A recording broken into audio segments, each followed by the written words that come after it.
Welcome, in front of me is a Motorola E5 Play, and I'll show you how to set up your fingerprint to unlock the device. So to start, you will open up the settings app.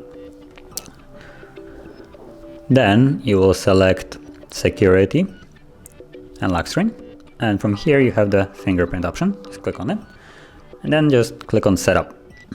Now you will actually have to set up some kind of lock screen first for the fingerprint to be active. So I'm gonna just choose the pattern. Let's click yes and choose the pattern. Click next, repeat the pattern and confirm it.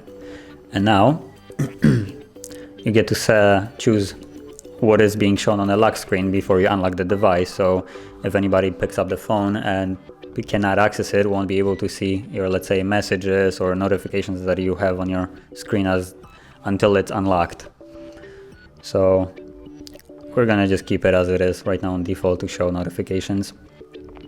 And here you will basically have to put your finger on the back of the device where the fingerprint is, which is the logo right here, to set it up. So can I do that?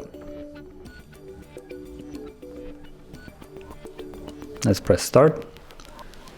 And now you'll need to do it multiple times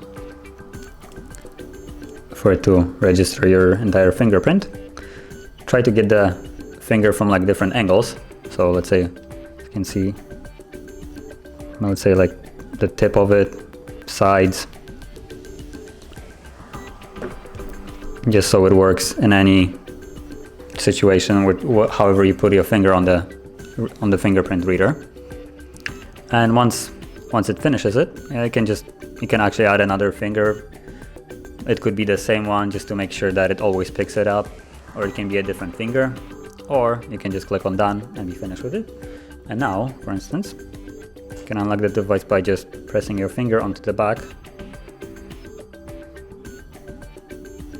and it just automatically unlocks it.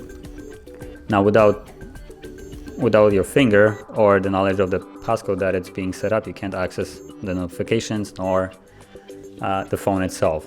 So that's how you set up fingerprint. So thank you for watching. If you found this video helpful, don't forget to hit like and subscribe, and I'll see you in the next one.